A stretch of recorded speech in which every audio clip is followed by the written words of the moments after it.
Hello dear champions. Once again I welcome you all to our channel train to success. मैं Abhishek Raj currently working as a junior engineer in Indian railway. स्वागत करता हूं आपका एक नए extremely important video में।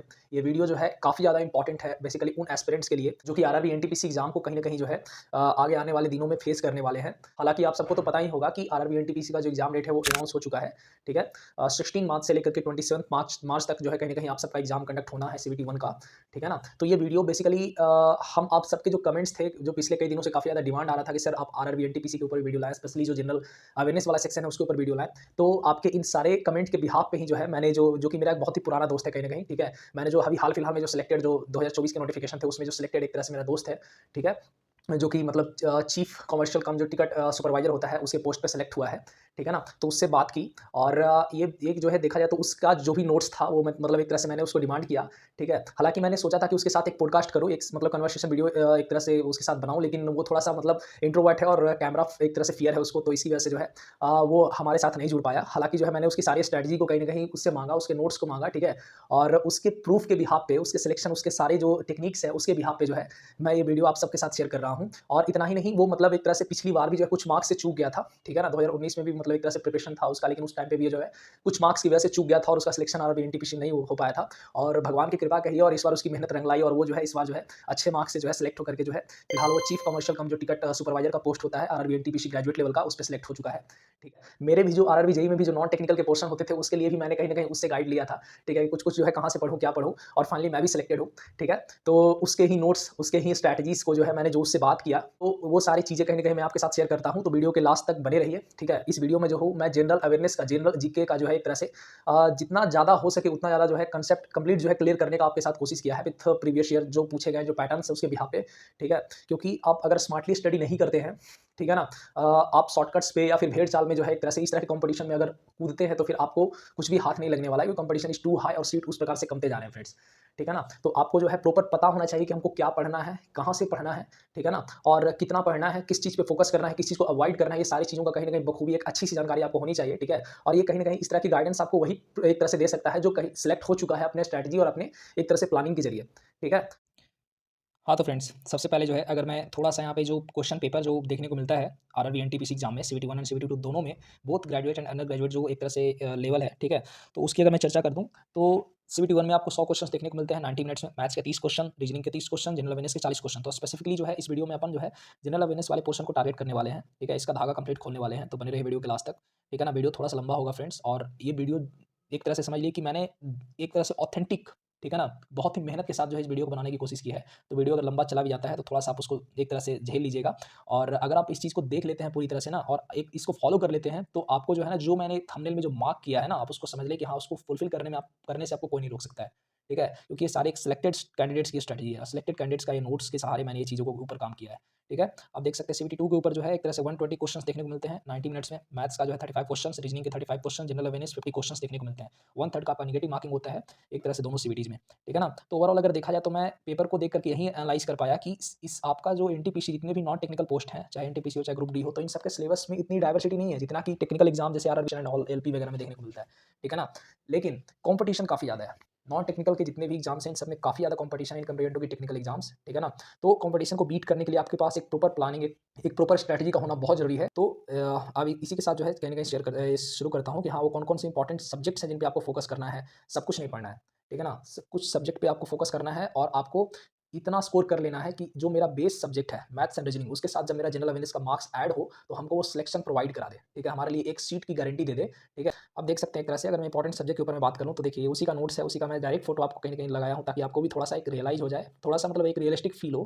ठीक है? हिस्ट्री में टोटल जो है वो उसके टाइम पे एग्ज़ाम जो हुआ था 2024 वाला नोटिफिकेशन का 2025 में एग्ज़ाम हुआ था। उसमें जो है टोटल ऑल शिफ्ट्स में 270 क्वेश्चंस देखने को मिले थे। ज्योग्राफी में 201। तो जो भी मैंने टिक मार्क किए हुए सब्जेक्ट्स हैं, ये सारे बहुत ही इंपॉर्टेंट वेटेज वाले सब्जेक्ट्स हैं जहाँ से कि ज़्यादातर क्वेश्चंस देखने को मिले हैं, जिसमें कि history, geography, computer, current affair, polity, economics और साइंस। ठीक है? General science. इसके अलावा और भी कई सारे सब्जेक्ट्स हैं, इनसे मिनिमल क्वेश्चंस देखने को मिले हैं। ठीक है? तो अगर आप इन सब पे फोकस करने जाइएगा ना, तो आप जो है कुछ भी कवर नहीं कर पाइएगा।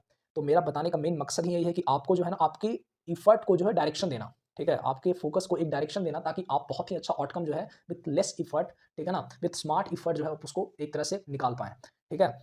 तो आप इन चीज़ों के ऊपर देख सकते हैं। अब कभी-कभी होता है कि हाँ, कुछ-कुछ बच्चे जो है स्टैटिक जीके कहते रहते हैं। स्टैटिक जीके आप देख सकते हैं कि आप पिछले एग्ज़ाम में कितना कम वेटेज आपको देखने को मिला, मात्र 2%। है ना? मात्र 2% जो है स्टैटिक जीके का वेटेज है, तो आप क्यों स्टैटिक जीके के ऊपर इतना पीछे पड़ेंगे? हम क्यों नहीं इन सारे सब्जेक्ट्स के ऊपर फोकस करें, ठीक है? हालाँकि मतलब ओवरऑल ये ऑल टाइम एक तरह से ये ट्रेंड है। हिस्ट्री आपको हर बार जो है ज़्यादा पूछा जाता है, ज्योग्राफी हर बार का ये ट्रेंडिंग सब्जेक्ट है, कंप्यूटर भी, करंट अफेयर भी, पॉलिटी, इकोनॉमिक्स भी। हालाँकि साइंस का ट्रेंड फिलहाल आज के अगर देखा जाए तो आज के हिसाब से 2 एग्ज़ाम इस बार हो रहे हैं, उसके हिसाब से थोड़ा-सा ट्रेंड चेंज हो रहा है, लेकिन अभी भी ट्रेंडिंग है, ठीक है ना? पिछले बार के कंपैरिज़न में थोड़ा-सा ट्रेंड कम हुआ है, लेकिन ट्रेंडिंग सब्जेक्ट्स में ये भी देखा जाता है, ठीक है? तो आपको इनके ऊपर फोकस करना है। अब एक-एक करके जो है मैं इन सब्जेक्ट्स में जो इम्पोर्टेंट टॉपिक्स हैं, उसको आपको कौन से इंपॉर्टेंट टॉपिक्स है उसको बताता हूँ, कहाँ से पढ़ना है, ठीक है ना? किसका रेफरेंस लेना है, कौन-सा बेस्ट यूट्यूब टीचर है, इन सबको कहीं न कहीं आपके साथ शेयर करता हूँ, ठीक है? तो चलिए फिर शुरू करते हैं। आगे बढ़ते हैं अब यहाँ से। हिस्ट्री में टोटल जो है आपको एंशिएंट हिस्ट्री से जो है 90 क्वेश्चंस देखने को मिले थे पिछले एग्जाम में, मिडावल हिस्ट्री से 55 और मॉडर्न हिस्ट्री से 90, ठीक है? परसेंटेज वाइज़ 35% 22 एंड 33% के आस-पास वेटेज था। एक और जो टॉपिक है आपको हिस्ट्री में आर्ट, कल्चर एंड आर्कियोलॉजी, ये उसी का नोट्स है, ठीक है? 30 क्वेश्चंस देखने को मिले थे ऑल शिफ्ट्स में और 11% के आस-पास इसका वेटेज था। अब एक-एक करके जो है इन सब्जेक्ट इन चैप्टर्स के अंदर भी जो टॉपिक्स है उसके ऊपर अपन फोकस करते हैं, ठीक है ना? एंशिएंट हिस्ट्री में आप देख सकते हैं इन चीज़ों का आप या तो स्क्रीनशॉट ले सकते हैं, ठीक है ना? या फिर इस वीडियो को पीडीएफ को जो है अब मैं अपने टेलीग्राम पे जो है टेलीग्राम चैनल पे प्रोवाइड कर दूँगा, ठीक है ना? आप वहाँ से सीधा डाउनलोड कर लें और इन टॉपिक्स को आप डायरेक्टली पढ़ सकते हैं या फिर एक जो बेस्ट टीचर है, ठीक है? जो कि इन सारे टॉपिक्स को जो है एग्ज़ाम ओरिएंटेड टॉपिक्स को जो है कवर कराते हैं, उसका भी मैं चर्चा आपको लास्ट में करूँगा वीडियो का, तो बने रहिए वीडियो के लास्ट तक, ठीक है? अब यहाँ पे मौर्यन एम्पायर हो गया, पोस्ट मौर्यन में आपको जो भी इंपॉर्टेंट जो है सतवाहना, कुशाना एंड साकाश, चंद्रगुप्त एंड अशोका, इन सब के ऊपर आपको डिटेल पढ़ना होगा, ठीक है? सिर्फ ऊपर-ऊपर पढ़ने से कोई फ़ायदा नहीं है, क्योंकि आप जब एनटीपीसी को फर्स्ट फेस कर रहे हैं, जो कि कंप्लीट नॉन टेक्निकल एग्ज़ाम है, तो डेप्थ में क्वेश्चंस पूछे जाते हैं, ठीक है ना? यही चीज़ जो है कहीं न कहीं वो मेरा फ्रेंड जो है बार-बार इस चीज़ का चर्चा किया है कि जब भी अगर मैं बताऊँ तो आपको इस चीज़ की जानकारी दूँ कि ऊपर-ऊपर पढ़ने से आपको कुछ भी हासिल नहीं होने वाला है। जब आप मौर्यन एम्पायर के बारे में पढ़ेंगे तो चंद्रगुप्त के बारे में कंप्लीट पढ़ेंगे, हिज एंसेस्टर्स, ठीक है ना? उसके बाद जो उसके जो नेक्स्ट जनरेशंस में जो भी हैं, ठीक है? इनके ऊपर आपको पढ़ना है, अशोका एंड ऑल इस सब के ऊपर आपको कहीं न कहीं पढ़ना है, ठीक है? पोस्ट मौर्यन गुप्ता एम्पायर में भी बकाताकाश हो गया, वर्धनास हो गया, इन सब के ऊपर आपको अच्छे क्वेश्चंस देखने को मिले, अच्छे खासे क्वेश्चन तो इनके सबके ऊपर डिटेल में आपको पढ़ना है, ठीक है? तो आप देख सकते हैं मैं एक-एक करके सारे टॉपिक्स का तो नाम नहीं लूँगा बट मैं दिखाते चलूँगा, ठीक है? आप इसका स्क्रीनशॉट लेकर के आप इसके ऊपर पढ़ाई कर सकते हैं या फिर आप पीडीएफ डायरेक्टली डाउनलोड करके इन टॉपिक्स के ऊपर डायरेक्ट पढ़ सकते हैं, ठीक है? सर्च करके। मिडावल हिस्ट्री में दिल्ली सल्तनत, मुगल एम्पायर, रीजनल किंगडम में Cholas, Rashtrakutas, Palas, saints and all, bhakti and Sufi movements के ऊपर भी आपको कवरेज करना है, ठीक है? मैं ये चीज़ लास्ट में मेंशन किया हूँ कि आपको study complete subject in detail but above topics should be की फोकस्ड। इन टॉपिक्स को आपको विशेष फोकस करके पढ़ना है, ठीक है? अगर आप पूरे सब्जेक्ट को पढ़ रहे हैं तो इन टॉपिक्स पे आपको स्पेसिफिकली इन टॉपिक्स में ही आपको कमांड करना है, ऐसे समझ लीजिए, ठीक है? ओके, अब आगे चलता हूँ। मॉडर्न इंडियन हिस्ट्री में आपको ब्रिटिश एंड कॉलोनियल रूल हो गया, एक्ट गवर्नर जनरल्स हो गया, ठीक है ना? फिर उसके बाद रिवोल्ट्स एंड अपराइजिंग 1857 के रिवोल्ट, ट्रैवल रिवोल्ट्स, ये सारे के ऊपर पढ़ना है। इंडियन नेशनल मूवमेंट्स के ऊपर कमांड करना है, गांधीयन इरा के बारे में पढ़ना है, कांग्रेस स्टेशंस के बारे में पढ़ना है। पोस्ट इंडिपेंडेंस हो गया, आर्ट, आर्किटेक्चर, इंस्क्रिप्शंस, लिटरेचर्स, ठीक है? इससे क्वेश्चन देखने को मिले हैं। पॉलिटी में आप देख सकते हैं इंडियन कॉन्स्टिट्यूशन बहुत ही बड़ा रोल प्ले करता है फ्रेंड्स, ठीक है? Fundamental rights, DPST, fundamental duties, constitutional body, sources of constitution, कौन सा वर्ड कहाँ से लिया गया है, पार्ट्स ऑफ कॉन्स्टिट्यूशन के ऊपर कमांड करना है। पार्लियामेंट एंड लेजिस्लेचर, ठीक है? पार्लियामेंट का complete structure, upper house, lower house and all, जितने भी कितने मेंबर्स कहाँ पे हैं, इन सबको आपको पढ़ना है, ठीक है? फिर उसके बाद इसमें भी आपको क्लासिफाई जैसे प्रेसिडेंट, गवर्नर, ठीक है? इन सबके पावर्स, ठीक है? कितना साल तक मतलब इन सबका टर्म्स ड्यूरेशंस क्या होता है, ठीक है ना? रिटायरमेंट एंड ऑल, इन सब के ऊपर डिटेल आपको पढ़ना है, अच्छे से पढ़ना है, ठीक है? इम्पीचमेंट एंड ऑल, ठीक है ना? फिर जुडिशरी एंड जुडिशियल रिव्यूज़ के ऊपर, कंट्रोलर एंड ऑडिटर जनरल के ऊपर पढ़ाई करनी है, कॉन्स्टिट्यूशनल अमेंडमेंट्स, ऑल आर्टिकल्स, सारे आर्टिकल्स का जो ट्रिक वीडियो है, जैसा कि मैं इसका इमेज जो आपको दिखा रहा हूँ, इस वीडियो के सहारे आपको बहुत ही ज़्यादा हेल्पफुल हो जाएगा। हालाँकि और डिटेल में जो है थोड़ा-सा पढ़ाई करना होगा, ठीक है ना? इसके ऊपर, तो आप जो है डायरेक्टली आप या तो यूट्यूब के सहारे पढ़ सकते हैं, ठीक है? और कहाँ से पढ़ना है वो तो मैं बताऊँगा ही, ठीक है ना? आर्टिकल्स का भी जो है एक इम्पोर्टेंट जो है डिटेल में जो आर्टिकल खान सर के चैनल पे ही एक मतलब जो आर्टिकल पढ़ाए हुए हैं सर, ठीक है? इसका इमेज मैं आपको दिखा रहा हूँ, उनसे भी आप पढ़ सकते हैं, ठीक है? फॉर हिंदी मीडियम स्टूडेंट मतलब he has provided pretty good content in this particular video, ठीक है ना? Panchayati raj, local government, citizens and related acts, union and state government हो गया, मिसलेनियस एंड फाइनेंस। मिसलेनियस में देखा है तो फाइनेंस का हो गया टॉपिक, इलेक्शन हो गया, लीगल सर्विसेज हो गया, human rights, Waqf board and urban bodies के ऊपर आपको पढ़ाई करनी है। ज्योग्राफी के ऊपर अगर मैं आ जाऊँ तो फिजिकल फीचर्स में आपको mountain, passes, plateaus, plains, deserts, coastal island and all, इनके ऊपर आपको कमांड करना है क्योंकि 91 क्वेश्चन देखने को मिला है आपको, ठीक है? इंडियन स्टेट्स हो गया, लोकेशन, पॉपुलेशन, तो इन सारे टॉपिक्स के ऊपर आपको ज्योग्राफी में कमांड करना है, जैसा कि आप देख पा रहे हैं, ठीक है ना?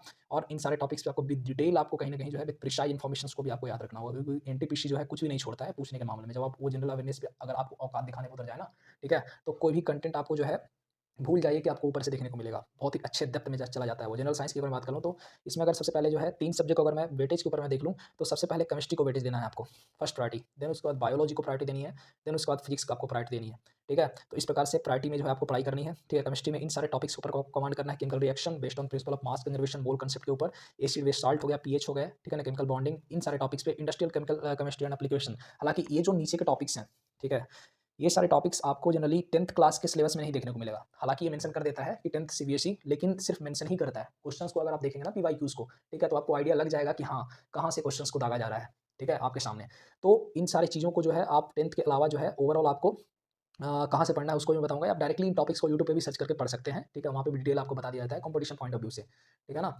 ओके, आईआईटी के लेवल पे आपको जाकर के इसके लिए पढ़ाई नहीं करनी है कि हाँ, उसके लिए या नीट के लेवल पे जाके केमिस्ट्री पढ़ रहे हैं, ठीक है? इस इतना मेहनत नहीं करना है, कॉम्पिटिशन पॉइंट ऑफ व्यू से डायरेक्टली आप सर्च करके पढ़ा सकते हैं और बाकी तो एक ओवरऑल जो एक रेफरेंस है, उसको तो मैं आपको लास्ट में प्रोवाइड करूँगा ही, जैसा कि उसने भी मुझे एक तरह से ये चीज़ आपको बताया है कि हाँ, अगर पढ़ना हो तो मैंने भी इनसे पढ़ा था और आप भी उनसे पढ़ाई कर सकते हैं, जैसा कि मेरे दोस्त ने बताया था, ठीक है? तो इस तरह से environmental, practical chemistry, miscellaneous, carbons, compound, functional group वगैरह से भी क्वेश्चंस देखने को मिलते हैं। मेटल्स एंड मेटलर्जी, बायोलॉजी और लाइफ साइंस में अगर देखा जाए तो molecular biology, genetics, DNA, RNA, enzymes, cell biology, ठीक है, genome, protein synthesis, mutations and all, इन सबसे क्वेश्चंस देखने को मिले हैं, ठीक है। ह्यूमन फिजियोलॉजी, नर्वस, कार्डियोवास्कुलर हो गया, डाइजेस्टिव हो गया, एक्सक्रीटरी, एंडोक्राइन, मस्कुलर सिस्टम्स, इनसे क्वेश्चंस देखने को मिले हैं। प्लांट फिजियोलॉजी में plant physiology, sorry, plant physiology and anatomy में अगर देखा है तो रूट्स हो गया, स्टोमाटा हो गया, ट्राइकोमास हो गया, वास्कुलर बंडल्स हो गए, इन सबसे क्वेश्चंस देखने को मिले हैं। इन सब के ऊपर आपको कमांड करना है अच्छे डिटेलिंग के साथ, ठीक है। अब देखिए, ये जो है इकोलॉजी एनवायरनमेंट, ठीक है, इंडेंजर्ड स्पीसीज एंड ऑल, ठीक है, इन सबको आपको कमांड करना है। तो अगर मैं जनरल साइंस के ऊपर, ओके, ओवरऑल फिजिक्स को भी थोड़ा देख लें, तो ये सारे टॉपिक्स फिजिक्स के हो गए। Wave motion, sound waves, frequency, sound intensity, इन सबसे क्वेश्चंस देखने को मिले हैं। Calorific theory, Meissner effect, temperature range, pressure of gases and all, इन सबसे क्वेश्चंस देखने को मिले हैं, ठीक है। इन सबके ऊपर आपको कमांड करना है, ठीक है ना। अब जनरल साइंस के ऊपर अगर मैं एक स्पेसिफिक, अगर मैं बात कर लूँ बुक का, तो वो है आपका जो class notes Parmar SSC sir का जो क्लास नोट्स, जैसा कि आप इमेज देख पा रहे हैं स्क्रीन पे, ठीक है? ये आपके लिए बहुत हेल्पफुल होने वाला है। आप इसको डायरेक्टली इस बुक को प्रेफ़र कर सकते हैं और साथ-साथ अगर इनके जो वन शॉट वीडियो हैं, अगर आप इसके सहारे पढ़ते हैं, तो ये जो है ना, ओवरऑल सोने पे सुहागा वाली बात हो जाएगी। It's just like a compliment. One shot video जो है आपकी इस बुक में जो है एक तरह से कॉम्प्लीमेंट का काम करेगा।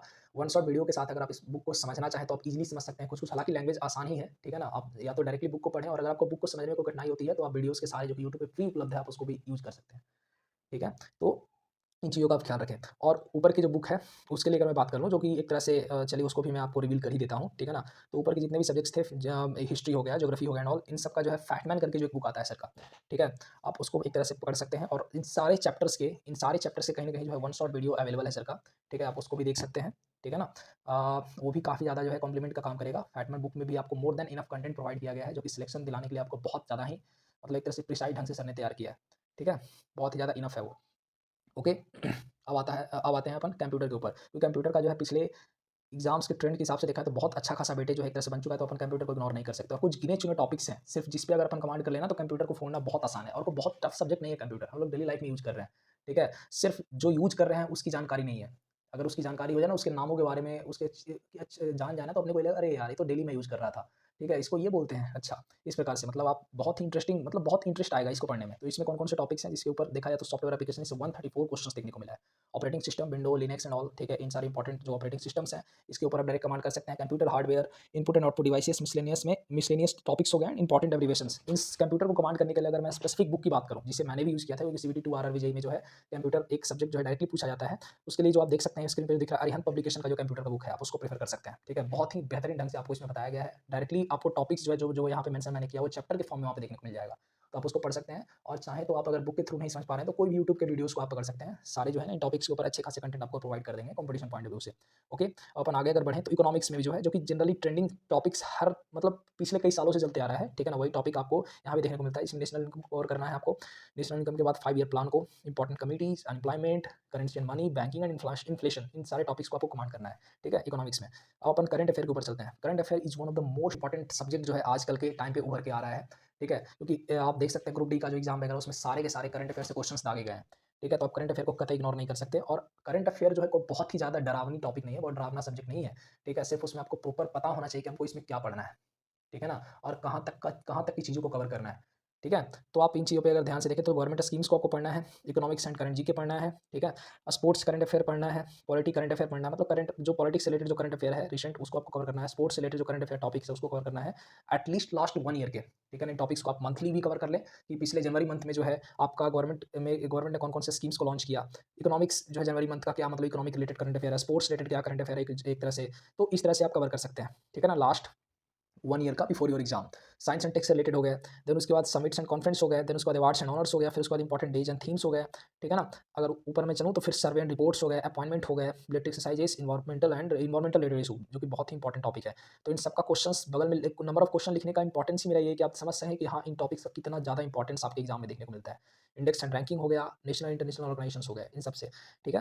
अब अगर आगे मैं बात करूँ तो कुछ और टॉपिक्स जैसे फ्लोरा एंड फौना हो गया, आर्ट एंड कल्चर हो गया, मिसलेनियस हो गया, मिसलेनियस टॉपिक्स हो गया, 36 क्वेश्चंस आपको देखने को मिलते हैं। तो मैंने नोट में यही मेंशन किया कि लास्ट 1 ईयर के करंट अफेयर आपको कवर करना है। अगर मैं करंट अफेयर के ऊपर थोड़ा-सा चर्चा करता हूँ कि करंट अफेयर के लिए आप कहाँ से अप्रोच कर सकते हैं। तो आप देख सकते हैं स्क्रीन के ऊपर जो हिंदी मीडियम स्टूडेंट है, अगर उसके ऊपर मैं थोड़ा-सा बात कर लूँ, तो हिंदी मीडियम के स्टूडेंट्स के लिए जो है कुमार गौरव सर और crazy educatory, these two are the best channels on YouTube, जो कि करंट अफेयर आपको बहुत ही जेन्युइन और बहुत ही बेहतरीन प्रोवाइड करते हैं डायरेक्टली, जो कि एग्जाम में देखने को मिलता है। जिसमें Kumar Gaurav sir is one of my favourite, ठीक है ना? Even though I am an English medium student, लेकिन हमने कुमार गौरव सर को प्रेफ़र किया था क्योंकि वो इतना बेहतरीन ढंग से पढ़ाते हैं कि वो स्टैटिक, जीके और करंट अफेयर दोनों को बहुत ही अच्छे ढंग से रिलेट करके पढ़ाते हैं, जो कि बहुत ही बेहतरीन लगता है मुझे, ठीक है? तो इसमें स्टैटिक, जीके का भी पोर्शन कवर हो जाता है, साथ-साथ जो है उनके थ्रू करंट अफेयर के टॉपिक्स भी कवर हो जाते हैं, ठीक है?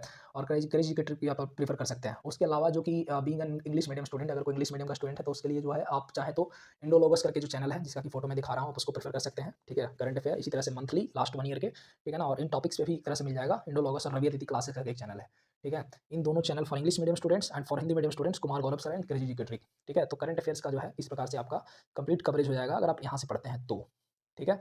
अब मैं आपको बताता हूँ कि आपके लिए जो है क्या बेस्ट रूटीन हो सकता है for beginner, for intermediate and all, ठीक है? तो इन टॉपिक्स को कहीं न कहीं दोनों लोग देख सकते हैं, जो पूरा सिलेबस खत्म कर भी लिए हैं, तो उनके लिए भी हेल्पफुल हो जाएगा, ठीक है? कि अगर उन इनमें से कोई भी टॉपिक उनका छूट रहा है, तो आप उस पे कवर कर लें, कमांड कर लें। और कोई अगर पार्टिकुलर स्टूडेंट पूरा अगर अभी शुरू करना चाहता है, तो इन टॉपिक्स के ऊपर डायरेक्टली फोकस करें, जनरल अवेयरनेस, ताकि वो जो है ईज़िली जो है ऑप्टिमम मार्क्स स्कोर कर सके, ठीक है ना? With minimal effort. तो फ्रेंड्स, तो थोड़ा-सा अगर मैं आपको एक आइडिया दे दूँ कि कितना आपको एक टारगेट रेंज लेके चलना चाहिए कि हाँ, हमें कितना स्कोर करना है इस सब्जेक्ट में। तो जैसा कि आपको भी पता है कि मैथ्स एंड रीज़निंग ये सबका अच्छा होता है और ये फाउंडेशन बिल्डिंग सब्जेक्ट है। तो सीबीटी 1 में जो है इससे टोटल 60 क्वेश्चन्स आपको पूछे जा रहे हैं। तो आपको कुछ इस प्रकार से तैयार करना है कि आप 55 प्लस जो है इसमें ला सकें, ठीक है? 55 प्लस जो है आपको लेके आना है। मैं यूआर के बिहाफ़ पे, रिज़र्व कैटेगरी के बिहाफ़ पे जो है आपको ये टारगेट सेट कर रहा हूँ, ठीक है ना? तो आपको 55 प्लस जो है सीबीटी 1 में मैथ्स एंड रीज़निंग में लेके आना है, ठीक है ना? उतना टारगेट आपको करना है। 56, 57 आप जा सकते हैं, ठीक है ना?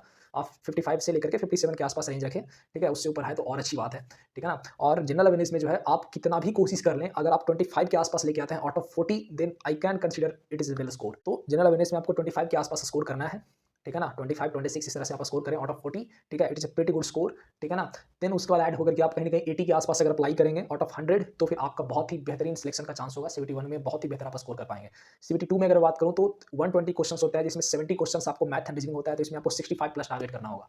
65 के आस-पास आपको टारगेट करना होगा, मैथ्स एंड रीजनिंग में इस प्रकार से आपको बिल्डअप करना होगा, ताकि आप जो है सीबीटी 2 को ईज़िली क्रैक कर पाएँ, ठीक है ना? और जो जनरल अवेयरनेस का जो पोर्शन है उसमें तो पहले बता चुका हूँ कि आपको कम से कम जो है 30 के आस-पास जो है आपको लेकर के आना होगा आउट ऑफ 50, जो कि बहुत ही मिनिमल रेंज में बता रहा हूँ और बहुत ही प्रैक्टिकल, जिसको कि ईज़िली आप स्कोर कर सके वैसा रेंज में बता रहा हूँ आपको, ठीक है ना? 30 के आस-पास, 30 प्लस चले जाएँ तो और भी अच्छी बात है। कुछ अगर स्टूडेंट 35 के आस-पास लेके आते हैं, वो और भी बेहतरीन चीज़ है, जो कि बहुत ही मतलब इम्प्रैक्टिकल सा लगता है। तो आप इतना भी स्कोर कर लें, ठीक है ना? तो 65 प्लस 30, 90 के आस-पास अगर आपका मार्क्स रहता है, ठीक है ना? Means it I can say that आज के ज़माने में, है ना?